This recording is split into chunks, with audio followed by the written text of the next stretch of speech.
do Senhor, meus irmãos. Você está no canal EBD e Você, um canal feito para você. Eu sou o professor Genilson. Eu estou aqui para darmos continuidade ao comentário das lições bíblicas editoras CPAD na classe de juvenis. O comentário que nós estamos fazendo durante esse trimestre está dentro da temática Avivamento para a Juventude. Essa é a nossa temática que nós estamos estudando durante esse trimestre. E hoje, na lição de número 12, a lição penúltima do trimestre, que tem por título As Bênçãos do Avivamento Espiritual. Nós vamos hoje estudar quais são essas bênçãos e como elas são importantes para a continuidade do avivamento e também para impacto do avivamento na sociedade e principalmente na vida daquele que é avivado. O nosso texto, ou o nosso versículo da lição, ele está em 1 Coríntios capítulo 2, o versículo 12, que diz assim: mas nós não recebemos o Espírito do mundo, diz aqui o apóstolo Paulo escrevendo aos Coríntios, mas o Espírito que provém de Deus, para que pudéssemos conhecer o que nos é dado gratuitamente por Deus. Veja o que diz o nosso versículo da lição, que nós não recebemos o Espírito do mundo, mas recebemos o Espírito que procede de Deus, para que nós pudéssemos compreender, conhecer o que Deus nos deu gratuitamente. Continuando aqui, queridos, a nossa leitura bíblica em classe, ela está na carta de Paulo aos Gálatas, capítulo 5, e o versículo 19 ao versículo 25. A nossa lição, como é de costume, ela está dividida em 3 tópicos. O primeiro tópico diz: o fruto do Espírito é gerado. O segundo tópico é: o amor de Deus é derramado. E o terceiro e último tópico da lição diz: fome de Deus. Então nós vamos estudar acerca dos frutos do Espírito, nós vamos estudar acerca do amor de Deus e vamos estudar acerca da fome e sede que cada um de nós precisa ter de Deus, de forma que nunca devemos estar saciados, sempre agradecidos, é verdade, por aquilo que Deus tem feito em nós e por nós, mas nunca satisfeito no sentido de que a gente deve sempre buscar mais, constantemente e todo dia ao longo da nossa caminhada cristã. Por isso nós convidamos você a nos acompanhar no comentário dessa lição. As bênçãos do avivamento espiritual. Quais são essas bênçãos? Nós vamos tomar conhecimento nesta lição. E para darmos o pontapé, eu gostaria de ler aqui algo que o nosso comentarista apresentou aqui, sintetizando a nossa lição, fazendo uma síntese, um resumo da nossa lição. Eu acredito que ele fez isso muito bem, ficou muito bem colocada a síntese que o nosso comentarista fez. E a síntese diz assim: os grandes avivamentos. Então, observe que ele está olhando para a história dos avivamentos, né? Você sabe que a história dos avivamentos, eu já disse em lições passadas, que ela está dentro da história da igreja. Quando nós estudamos a história da igreja, dentro da história da igreja está a história dos avivamentos. Até porque não poderia ser diferente, né? Afinal de contas, os avivamentos vêm para a igreja de Cristo.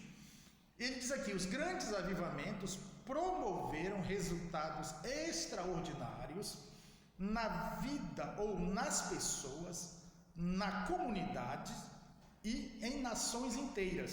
Então veja que todo avivamento autêntico produz resultado na vida das pessoas, na comunidade, no meio onde as pessoas moram, na igreja que a pessoa faz parte, né? E também no povo do qual ela faz parte.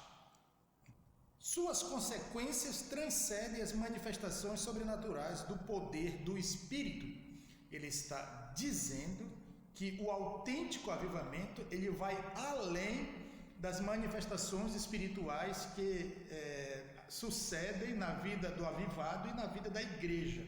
Ou seja, não fica restrito apenas ao mundo espiritual, religioso do cristão ou da igreja. Ele diz que isso transcende.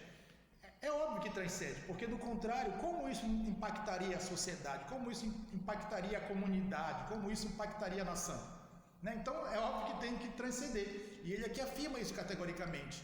E de fato, quando Deus age com poder, manifestando a sua glória e trazendo avivamento, sempre é para alcançar o mundo, para avivar a igreja com o propósito de alcançar o mundo. Então tem que transcender as manifestações sobrenaturais e espirituais, pois os seus frutos alcançam a vida cotidiana, veja, mudando a forma egoísta de o ser humano viver para uma forma que agrade a Deus. Então veja o que é que ele diz, que transcende as manifestações sobrenaturais, espirituais, pessoais. Isso transcende para a vida cotidiana, ou seja, aquela espiritualidade que às vezes é manifestada no culto, na vida de alguém, que não é visto durante os outros dias da semana, na sua convivência, no seu dia a dia, tem alguma coisa suspeita de autenticidade, né? Porque aquilo que é autêntico, ele transcende as quatro paredes, ele vai para a vida cotidiana das pessoas. Continuando aqui, ele fala que mudando a forma egoísta do ser humano de ser, o ser humano na sua essência, ele é egoísta, mas essa ação de Deus através do Espírito Santo, trazendo poder à vida do crente, né, à vida do cristão, ultrapassa ou rompe esse egoísmo, fazendo com que o cristão procure viver de forma agradável a Deus. E a isso diz aqui o nosso comentarista, o apóstolo Paulo chamou de andar no Espírito. E veja como tem uma coisa está relacionada à outra, porque como pode alguém ser avivada pela ação do Espírito de Deus, o receber o avivamento e não andar nesse Espírito, que é o que traz o avivamento para a vida do cristão? Seria contraditório, né? Então é óbvio que isso tem que ter uma lógica. Se está avivado, pressupõe que a pessoa está debaixo de uma ação e de uma direção do Espírito Santo. E é isso que Paulo chama de andar no Espírito. A nossa introdução também, queridos, ela traz um apontamento que complementa aqui a nossa síntese. Essa é a nossa síntese, aquilo que será tratado durante a lição. E a introdução da própria lição, ela acaba trazendo um reforço e um complemento àquilo que o nosso comentarista já disse na síntese. A nossa introdução, ela diz assim: quando há uma obra verdadeira do Espírito de Deus, ocorre uma mudança radical. Perfeitamente. Quem experimenta o poder de Deus, quem experimenta o batismo no Espírito Santo, quem experimenta um avivamento de Deus, não pode ser a mesma pessoa. É óbvio que depois de uma efusão de poder de Deus, é óbvio que a pessoa se torna outra. Não pode ser diferente, afinal de contas, há um poder, há uma ação agindo sobre a vida dela. E isso nós podemos ver no dia de Pentecostes. Você vê que antes do Pentecostes havia uma timidez e até mesmo medo nos discípulos, mas depois do Pentecostes você observa uma ousadia. Você vê que, por exemplo, quando as pessoas acusaram os discípulos de estarem bêbados no dia de Pentecostes, porque estavam falando uma língua que eles não conheciam, Pedro se levanta com intrepidez e chama a atenção dos seus ouvintes e prega um sermão extremamente poderoso, que você não encontra na vida de Pedro antes desse momento do batismo no Espírito Santo. Entende? Então, é óbvio que quem recebe o batismo com o Espírito Santo tem uma radical mudança na sua maneira de ser, na sua maneira de viver, na sua vida como um todo, porque agora recebeu o poder de Deus na vida. E aí ele diz que ocorre uma mudança radical no caráter do ser humano. Sim, porque a primeira e mais importante mudança na vida do cristão não é de fora para dentro, mas de dentro para fora. E o Espírito Santo vai forjando o nosso caráter para ser semelhante ao caráter de Jesus. Ou seja, o que eu quero mostrar aqui aos irmãos é que existe uma ação do Espírito Santo no descrente, no mundo, e existe uma ação do Espírito no crente.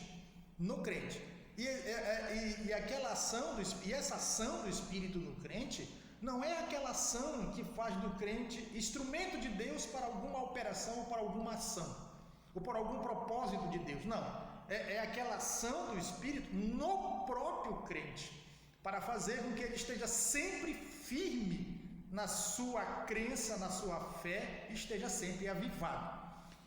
A gente A gente pode ver isso, por exemplo, em João capítulo 16, a partir do versículo 7, Jesus fala da vida do Espírito Santo.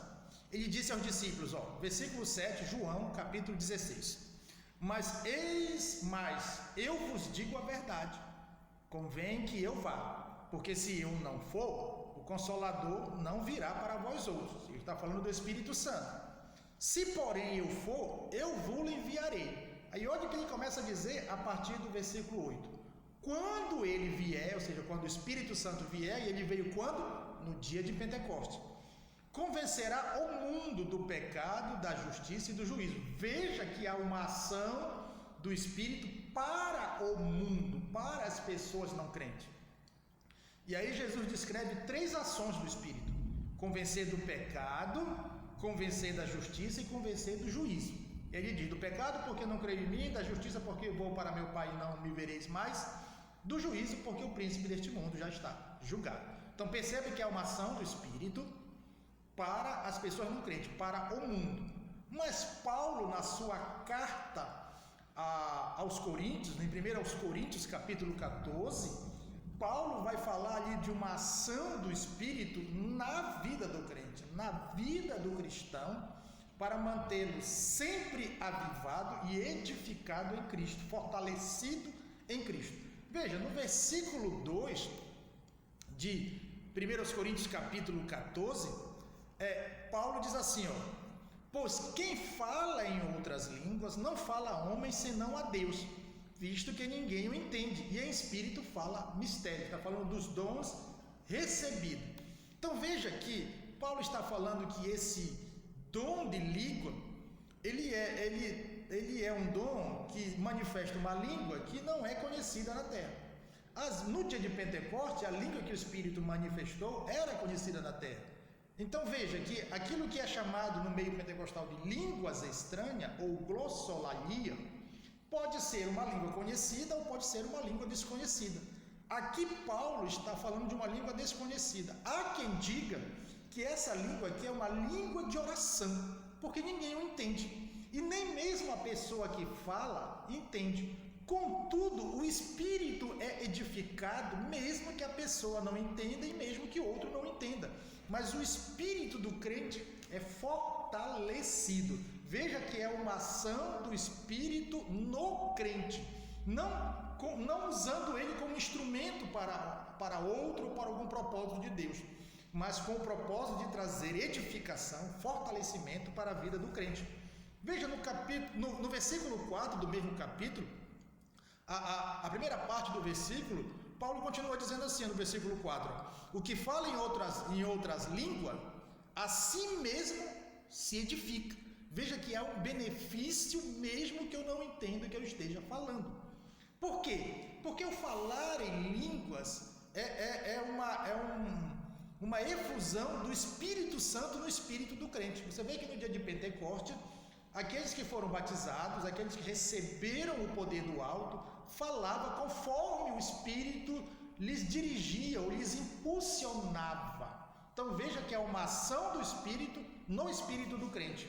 O versículo 5, também na primeira parte, que é só o que nos interessa aqui, diz assim, eu quisera que todos vós falassem língua. Paulo está dizendo, eu gostaria que todos vocês falassem língua.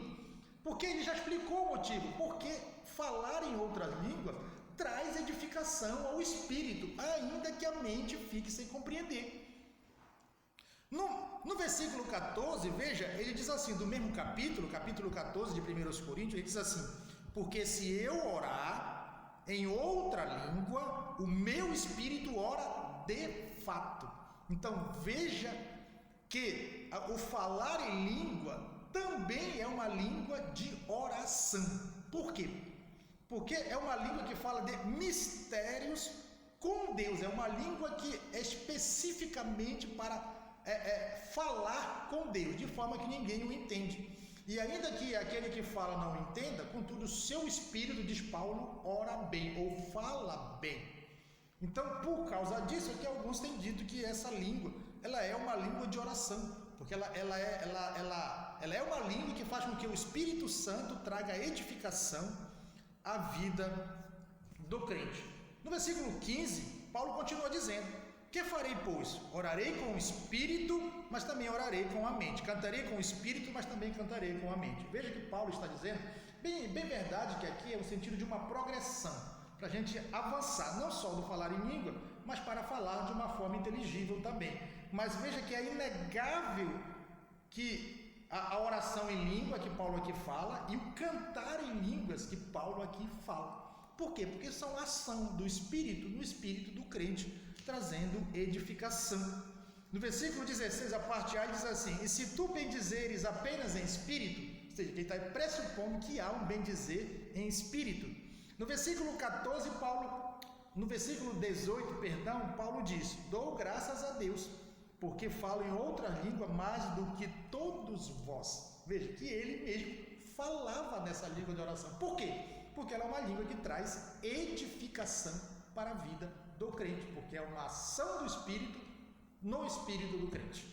Tudo bem?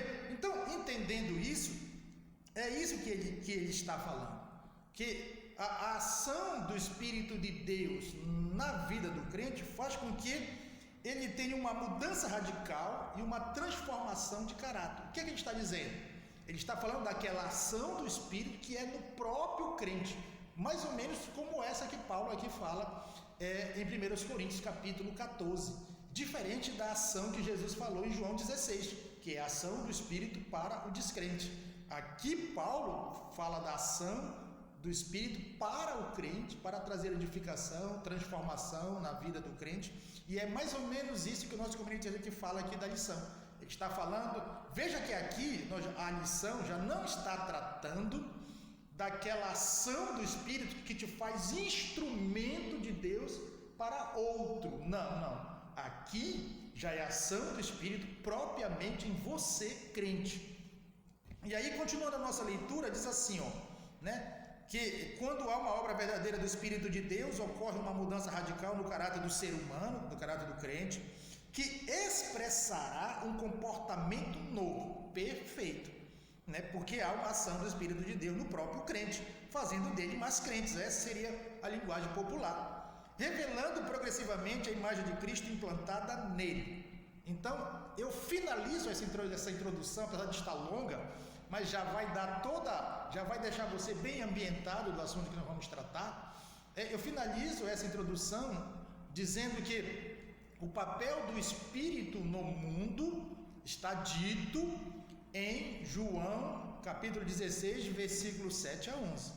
O papel do Espírito no crente é outro, é fazer do crente cada dia mais ele parecido com Jesus, ou seja, é imprimir no crente a imagem do Cristo. É essa que é a ideia aqui, de fato. E como essa imagem de Cristo é imprimida em nós?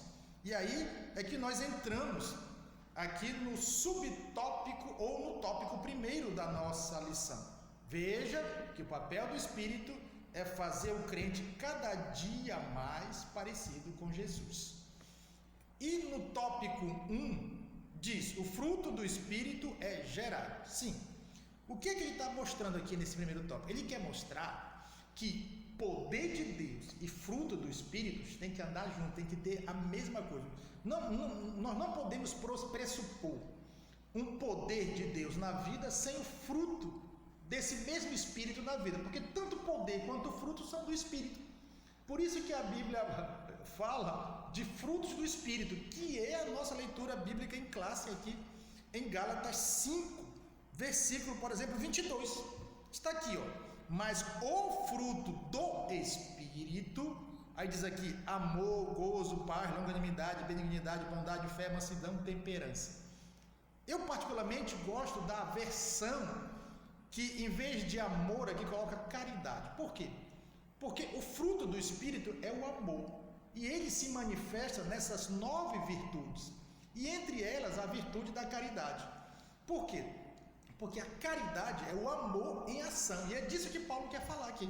Ele não quer falar só do sentimento de amor que está dentro do coração, mas ele quer falar da atitude. Veja que todos esses aqui são coisas que se manifestam na vida da pessoa, e o amor manifestado na vida de alguém é a caridade, ou né, é aquele que chama de amor ao próximo. Essa expressão amor ao próximo é a ideia da caridade ao outro, ou seja, fazer o bem ao outro. Então, veja que nesta lição, a imagem de Cristo é imprimida em nós quando os frutos do Espírito são manifestados.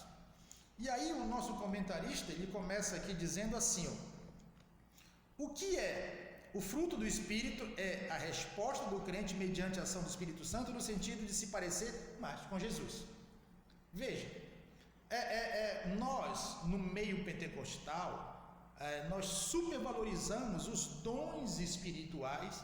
Eu não estou dizendo que nós devemos esquecer, de forma alguma. Eles são importantes e eles manifestam quando vem o avivamento. Não existe avivamento sem manifestações dos dons espirituais, certo? Só que eu não posso desprezar o fruto, porque o fruto muitas vezes fica esquecido, até mesmo na pregação da igreja.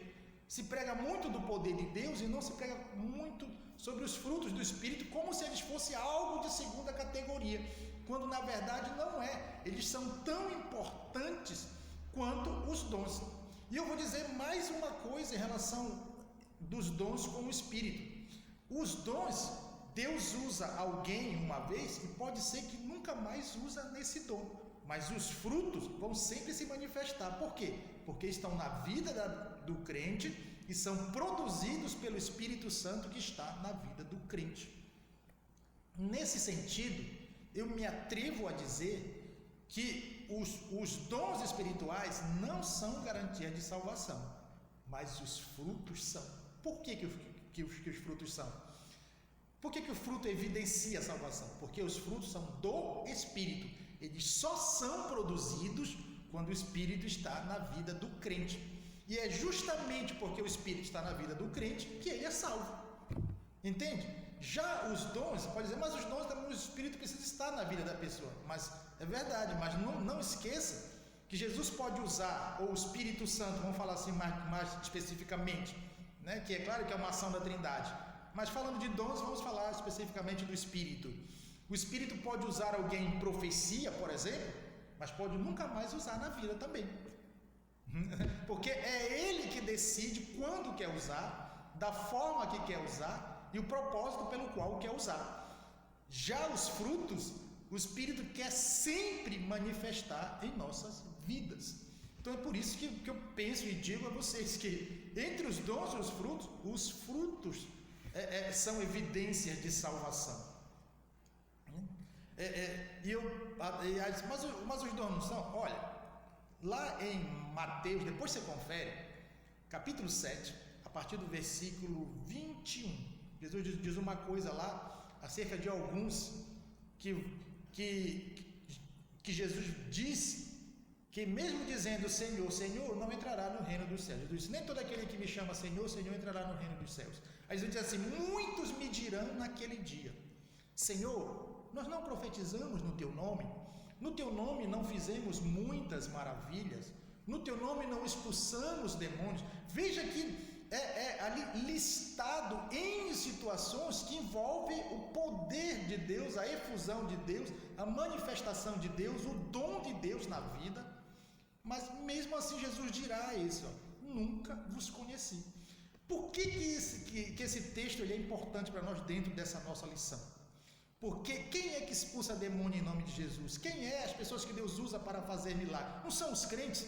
Então aquela palavra ela é direcionada aos crentes, ou seja, aqueles que um dia conheceram Jesus, mas por algum motivo se perderam ao longo do caminho. Já os frutos sempre presentes na vida evidencia a salvação. Até porque, meus irmãos, por uma questão muito simples, porque se um crente que evidencia o amor, a caridade, o gozo, a paz, a longanimidade, a benignidade, a bondade, a fé, a mansidão, a temperança, fica fora do reino dos céus, quem é que vai para o reino dos céus então? Quem se salvará então? Entende a minha colocação aqui? Então o nosso comentarista, ele começa dizendo que uma vez que há o avivamento, há necessidade de ser manifestado não somente os dons, mas também os frutos. Eles são tão importantes quanto os dons, porque são eles que evidenciam a vida de salvação. E aí o nosso comentarista, ele aqui diz aqui, dizendo assim, nesse aspecto que nós acabamos de falar, diz assim, verdadeiros avivamentos espirituais transbordam para o campo da ação humana, moldando o caráter da pessoa para o viver cristão. Veja, aí diz assim, o crente que está avivado deseja sinceramente manifestar as virtudes do Espírito Santo em sua vida. Veja, né? Imagina um crente que, por exemplo, manifesta assim, poder de Deus na igreja, mas no seu dia a dia vive de qualquer jeito. Não faz sentido, é contraditório. E é justamente isso, né? Então, veja, se o crente desprezar os frutos do Espírito e achar que os dons são mais importantes, a probabilidade dele viver essa dicotomia, essa contradição na vida é grande. Quer dizer, manifesta poder na igreja, mas no dia a dia nada nem se parece com Jesus. Não faz sentido, né? Lembre-se que os cristãos de Antioquia foram chamados de cristãos porque eles foram vistos pela comunidade ou pela população de Antioquia como um povo que refletia Cristo. Por isso eles foram chamados de cristãos, ou seja, aqueles que vivem como Cristo. Então, pressupõe uma ação muito forte do Espírito aí manifestando as suas virtudes, manifestando o fruto na vida daqueles cristãos. E é isso que o nosso comentarista quer aqui nos chamar a atenção nesse tópico primeiro. E aí o subtópico 2, mover do Espírito e fruto do Espírito, ele traz aqui uma citação do Antônio de Palma, né, no seu livro editado pela CPAD, o Batismo no Espírito Santo e com Fogo, que o Antônio diz assim: alguém que é realmente cheio do Espírito Santo não viverá uma vida incorreta, perfeitamente, porque senão seria uma contradição, né? É inimaginável que uma pessoa que passou pela experiência do batismo com o Espírito Santo não desenvolva o fruto do Espírito. Veja, para ele é inaceitável. Ele está correto com o entendimento bíblico do Novo Testamento. É inimaginável que uma pessoa que possa se dizer cheia do poder de Deus e não evidencie nada dos frutos do Espírito. Não faz o menor sentido. E é isso que o Antônio de Palma que está aqui denunciando, né, na sua obra Batismo com o Espírito Santo e com Fogo, no seu livro editado pela CPAD. Amém? E aí o subtópico 3 diz, uma vida transformada. E aí o nosso comentarista fala assim, o verdadeiro avivamento gera um impacto transformador na vida da pessoa, tornando-a mais parecida com Jesus, que eu já falei aqui. Os frutos do Espírito, eles são elementos que formam o caráter de Jesus em nós. Nunca esqueça disso. Os frutos do Espírito são elementos, ou são virtudes, se você assim quiser chamar, que formam o caráter de Jesus em nós. Certo? Então, queridos, a gente não pode esquecer disso. O poder de Deus e o fruto do Espírito, ou seja, o poder do Espírito e o fruto do Espírito devem andar de mãos dadas na vida do cristão. Um não pode ficar em segundo plano em relação ao outro. Ok, queridos? Então, nós vamos agora para o tópico 2. Tópico 2, o amor de Deus é derramado. Por que o tópico 2 falou amor de Deus é derramado? Porque o fruto do Espírito é o amor. E a melhor ilustração que eu gosto de fazer é a ilustração da laranja. O fruto do Espírito é o amor, mas se manifesta nessas virtudes que Paulo aqui listou em Gálatas 5:22. Então ele é como uma laranja, e quando você descasca, uma laranja é uma unidade só, né? Só que você vai descascando, você vai perceber que ela é formada por gomos, né? Eu acho que é, né? Então, veja que eu só descubro que aquele fruto todo é formado por gomos quando eu descasco ele, ou seja, quando eu olho o que está dentro dele. Então é mais ou menos assim, o amor é o fruto do Espírito. Isso é muito claro, só que ele se manifesta através dessas virtudes. Então, não são 9 frutos do Espírito, que é isso que é bom dizer. Não são 9, existe só um fruto do Espírito, e é o amor. E ele se manifesta nessas 9 virtudes, né? Apesar de que Paulo diz assim, o fruto do Espírito ou seja, ele está falando como o fruto do Espírito vai se manifestar. É amor, é bondade, é gozo, é longanimidade, é mansidão, ou seja, o amor de Deus derramado em nossos corações, já vamos ver isso, ele se manifesta nessas virtudes, porque o fruto do Espírito só é amor. E é isso que Paulo vai falar em 1 Coríntios capítulo 13, que é o texto mais conhecido, chamado de hino do amor. Veja como Paulo destaca o amor no capítulo 13 de 1 aos Coríntios.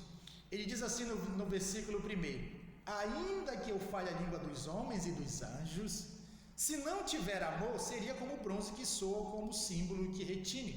Ainda que eu tenha o dom de profetizar e conheça todos os mistérios e toda a ciência, ainda que eu tenha tamanha fé, diz Paulo, a ponto de transportar montes, e se não tiver amor, nada serei.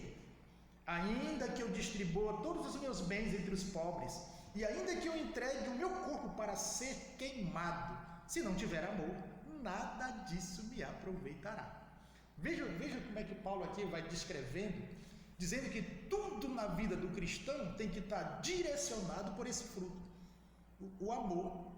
O amor, porque é o fruto do Espírito. Sem ele, nada do que a gente faça faz sentido, fica só no nível do ativismo, porque não tem aquilo que dá sentido às nossas atividades.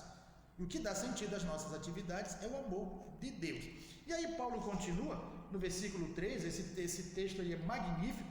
Ele diz assim, versículo 4, ele diz assim: o amor é paciente, é benigno, o amor não arde em ciúmes, ou seja, não é ciumento, o amor não se ufana, ou seja, não se ensoberbece, né?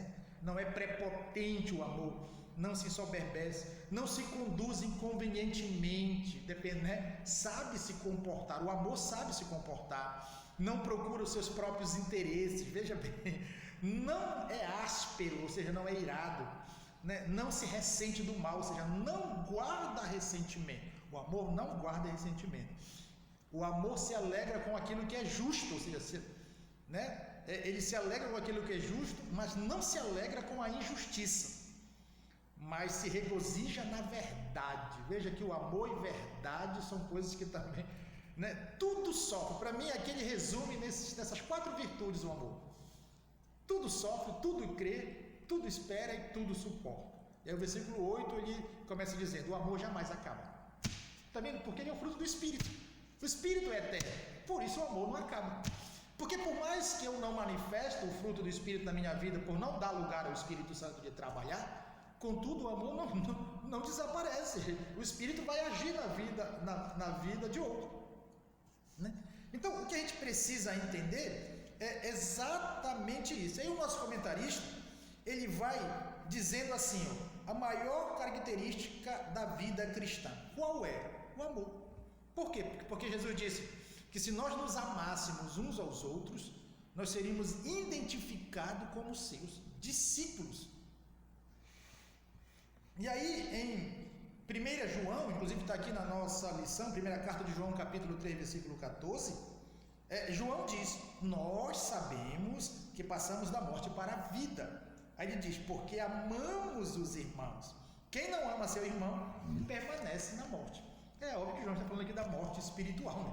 Porque quem está vivo espiritualmente tem a direção do Espírito. E se tem a direção do Espírito, tem o fruto do Espírito. E o fruto do Espírito é o amor manifestado na vida, ou gerado na vida, como diz aqui o nosso primeiro tópico. E aí, o nosso comentarista ele vai dizendo assim: uma das características marcantes da visitação do Espírito Santo na vida do crente é a efusão do amor de Deus nos corações, pois a vida do Espírito é marcada por um genuíno amor a Deus e ao próximo. E aí, nós vamos entrar, por exemplo, aqui, Mateus capítulo 22, quando Jesus estava ali próximo dos fariseus, né, e um deles perguntou para Jesus: mestre, qual é o maior de todos os mandamentos? Né? E aí Jesus respondeu a ele: amarás o Senhor teu Deus de todo o teu coração, de todo a tua alma, de todo o teu entendimento. E Jesus disse: este é o grande mandamento. O segundo, semelhante a este, ou seja, no mesmo nível deste, amarás o teu próximo como a ti mesmo. E aí Jesus termina de uma forma fantástica. Ele diz assim, ó: destes 2 mandamentos dependem toda a lei e os profetas. Jesus resumiu tudo o que foi dito no Antigo Testamento nesses 2 grandes mandamentos: amar a Deus e amar ao próximo. Ou seja, isso é manifestado pelo Espírito na vida do cristão.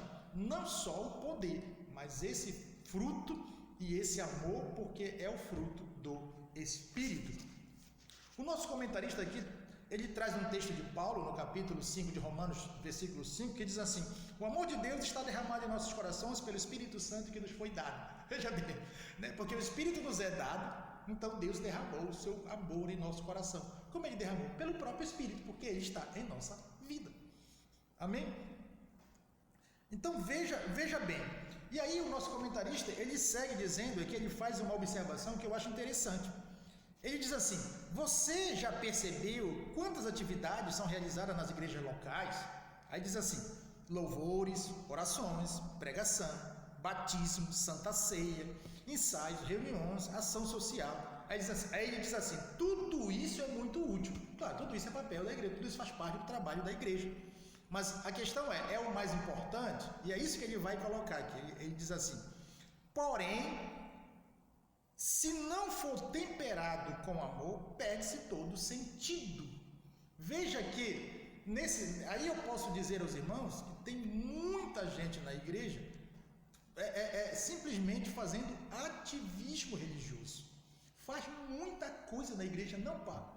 Mas se aquilo que é feito por nós, para Deus, no reino de Deus, na igreja, se não for temperado, ou seja, o que é temperado? Se não for motivado por esse fruto do Espírito, por esse amor, ou seja, perde o sentido, torna-se simplesmente ativismo religioso.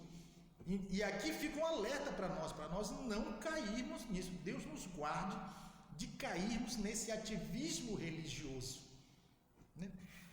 O subtópico 2 aqui, um tempo de crise, o comentarista ele vai fazer uma associação com aquilo que aconteceu na Inglaterra no século XVIII, no avivamento dos metodistas, ou no avivamento metodista, avivamento dirigido por John Wesley, né, que foi o grande homem de Deus que Deus usou. Eu já disse aos irmãos que o avivamento do século XVIII na Inglaterra, o avivamento metodista, ele foi um avivamento que os comentaristas, os historiadores cristãos têm dito que foi um avivamento que livrou a Inglaterra, porque já que se deu na Inglaterra, que livrou a Inglaterra de um tipo de revolução francesa.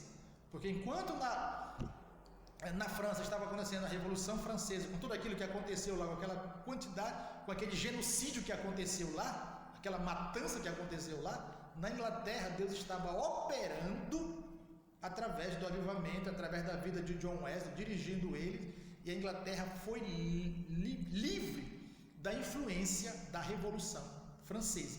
Veja o que o avivamento faz. E aí ele traz aqui a realidade da Inglaterra naquela época, né, de prisões cheias, lotadas de presos, né, obviamente, trabalhadores explorados, crianças abandonadas, assaltos e assassinatos ocorriam constantemente. Mas quando esse avivamento veio, mudou essa realidade. E aí ele quer fazer um contraponto conosco. Ele quer mostrar para nós que, por mais difícil que nós possamos olhar para a nossa realidade e vermos como hoje nós vemos, né, assim como o avivamento mudou a realidade daquele país, daquela época, da mesma forma o avivamento de Deus, através de uma mudança em nossa vida de caráter, uma mudança de ser, de pessoa, né, Deus pode mudar a realidade que nós vivemos hoje em nosso país, em nossa cidade, em nossa localidade.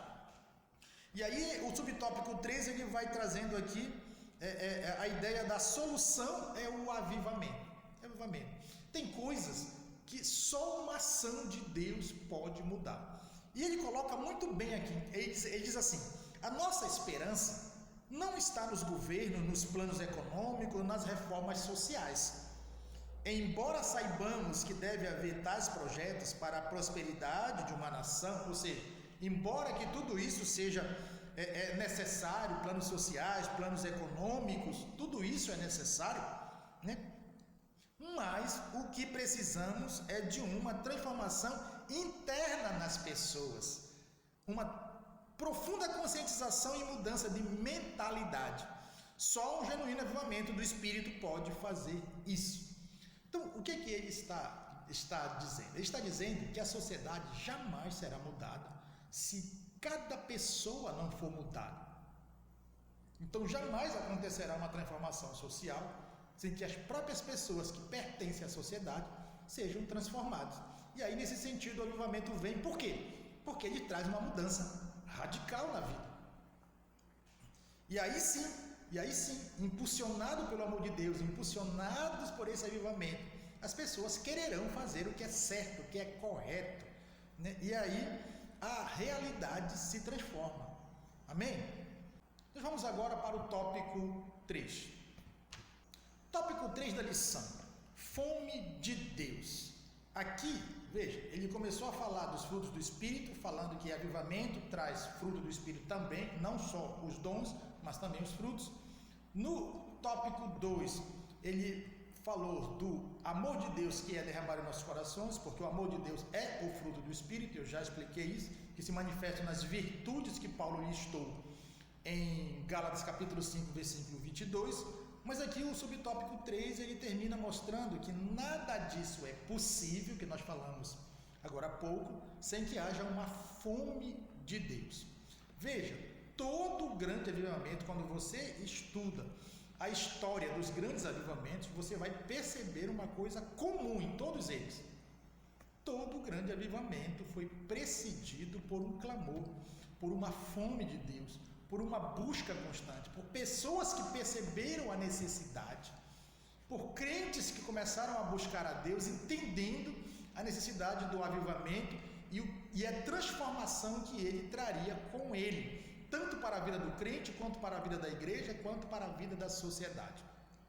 E aí ele começa dizendo, falando aqui no subtópico 1 do tópico 3, um anseio pela presença de Deus. Ele diz: os avivamentos geram um anseio da alma por mais de Deus. Perfeito. A pessoa avivada, ela sempre quer mais de Deus. Tanto precede o avivamento, quanto deve permanecer durante o avivamento. Por quê? Porque se essa fome, se esse ânimo, se esse desejo por Deus arrefecer, ou seja, diminuir, desaparecer, provavelmente o avivamento também vai junto, né? Por quê? Porque deixamos de orar, deixamos de ler a Bíblia, deixamos de buscar a Deus, deixamos de nos envolver com as coisas de Deus, deixamos de dar atenção da nossa vida a Deus, né? E isso não pode acontecer, né? Nesse sentido, o avivamento ele impulsiona a pessoa ainda mais na direção de Deus. E aí no subtópico 2 ele diz: indo em direção a Deus.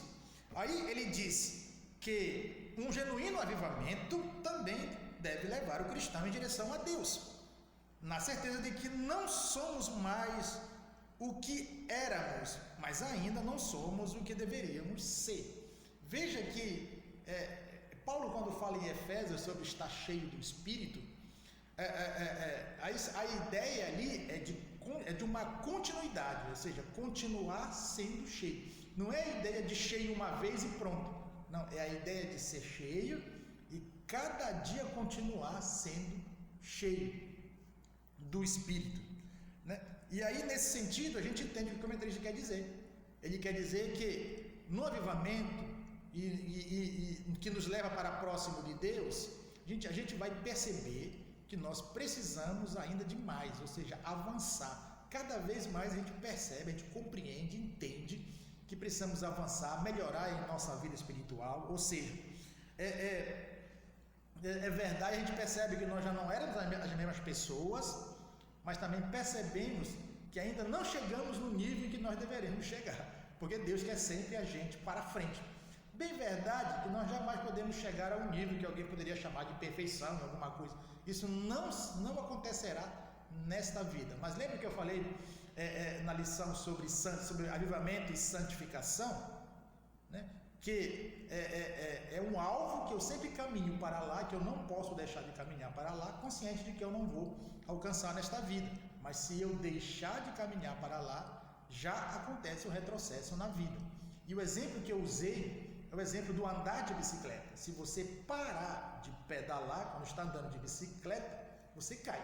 Então você precisa estar sempre pedalando para sempre se manter equilibrado e não cair. Tudo bem? Então aqui nós reconhecemos duas coisas: que nós já não somos a mesma pessoa, percebemos que há uma ação do Espírito em nossa vida, mas que também precisamos avançar. Nunca está conformado, agradecido sempre, conformado nesse quesito não, sempre querendo mais de Deus na vida. E aí ele cita aqui um texto que Paulo fala disso, que está em Filipenses capítulo 3, versículo 12, quando Paulo diz assim: prossigo para alcançar aquilo para o que também foi preso por Cristo. Eu gosto da versão que diz prossigo para alcançar aquilo para o que também fui conquistado por Cristo. Parece que essa versão traz mais a ideia que Paulo quer passar, né? A ideia aqui é que Paulo está dizendo que Cristo o conquistou para um propósito. Qual é o propósito pelo qual Cristo nos conquistou? É para nos aperfeiçoar nele. Esse é o propósito, para que cada dia sejamos melhores, para que cada dia sejamos parecidos com Ele. Foi para isto que Cristo nos conquistou. E Paulo disse: eu prossigo para esse alvo, que é o alvo que eu e você precisamos estar sempre caminhando, porque para isso fomos conquistados por Cristo, né? Bendito seja o nome do Senhor. E aí o subtópico 3 aqui diz assim: devemos ter fome de Deus. E aí ele vai citar aqui o caso da Agnes Ozma, né? A Agnes Ozma foi a primeira pentecostal batizada no Espírito Santo, né? No século XX. Você sabe que o século XX, de 1900 em diante, é considerado o século do Espírito Santo, que quando teve início o moderno avivamento pentecostal, né, que é o avivamento do qual, por exemplo, a nossa igreja tem as suas raízes, né? É nesse avivamento, os nossos missionários vieram dos Estados Unidos impactados por esse avivamento. E aqui tem uma frase dela que ela dizia assim: eu queria a promessa do Pai mais do que comida ou descanso, né? Então essa frase da Agnes Ozma ficou marcada porque mostrava uma sede, uma fome de Deus que o levou a buscar o poder de Deus. É mais ou menos aquilo que Jesus disse aos discípulos quando Jesus passou por Samaria, né? Que os discípulos disseram: mestre, come. Jesus disse: uma comida tenho para comer que vós não conheceis. E ele disse que essa comida era fazer a vontade de Deus. O que Jesus estava dizendo é que fazer a vontade de Deus para ele era mais importante do que comida. Então, é mais ou menos isso que nós devemos ter em nossa vida. E para a nossa conclusão, queridos, a nossa conclusão também está muito ótima, o nosso comentário é extremamente feliz, quando ele diz assim: a nossa geração vive mergulhada numa grave crise social. Isso todos nós constatamos, é só olhar para a nossa realidade política e religiosa. Veja que nem a religiosa aqui ele deixou de lado e asseverou muito bem. A violência chega a índices estratosféricos. Os governos perderam a legitimidade, o movimento religioso se transformou em balcões de negócio, que é a ideia da teologia da prosperidade, da barganha com Deus. Eu dou isso e Deus me dá aquilo. É isso que a gente está aqui trazendo nesse bojo.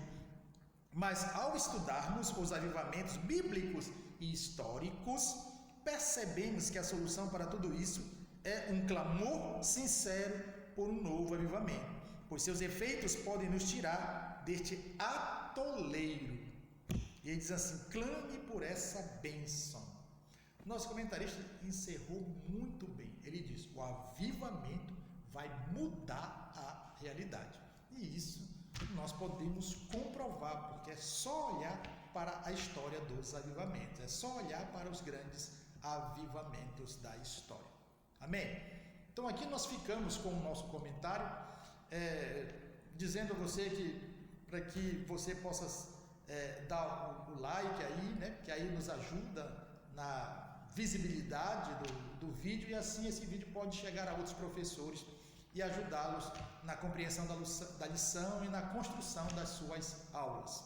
Eu tenho um aviso a dizer a vocês que eu faço isso com muita dor no coração. Essa é a nossa penúltima lição do trimestre, a próxima é a última, e nós, para o próximo trimestre, nós não vamos gravar as aulas de juvenis, né? Porque gravar a aula dá muito trabalho, a gente tem que editar, e a gente faz isso, já que a gente não tem recurso para pagar alguém, então é a gente mesmo que procura editar. E nós temos também o comentário no canal, da classe de adultos. Isso a gente tem ficado extremamente pesado para nós. Então, a gente provavelmente nós não temos a intenção, por enquanto, de gravar as aulas do próximo trimestre de juvenis. E apesar de que é um assunto sobre eclesiologia, que é um assunto muito bom de falar, né, que se falar sobre a Igreja de Cristo, mas devido a essas questões nós vamos dar uma pausa e esperamos voltar no segundo trimestre de 2021. Comunicamos isso com muito pesar no coração, né? Nós não queríamos isso, mas fica muito pesado para nós, porque temos compromisso na igreja, somos obreiros da igreja, e a questão do trabalho secular, né? A gente não vive da obra, a gente precisa trabalhar para poder se manter, e tudo isso tem ficado extremamente apertado para nós. Então a gente resolveu, com muito pesar no coração, não produzir as videoaulas ou os comentários da lição de juvenis do primeiro trimestre de 2021. Esperamos em Deus poder voltar no segundo trimestre, né? Mas, contudo, todavia, né? De repente Deus fizer alguma coisa daqui para lá, a gente continua fazendo, porque é uma coisa que nós amamos fazer, que é estudar a palavra de Deus, né? E ajudar outros, né? Para que também sejam instrumentos de Deus diante das suas classes. Cada professor, eu percebo que as lições de juvenis, elas são muito pouco comentadas, né? E aí quanto mais canais comentando isso, apesar de que tem alguns muito bons até, né? Mas sempre é bom que haja sempre mais canais compartilhando o ensino da palavra de Deus, que é tão necessário para a nossa juventude, para nossos juvenis. Mas por enquanto eu tenho esse comunicado a passar aos irmãos com muito pesar no coração, né? Mas vamos ver o que vai suceder daqui para lá, mas de antemão já fica esse aviso. Amém, irmãos? Então Deus abençoe a todos, em nome de Jesus.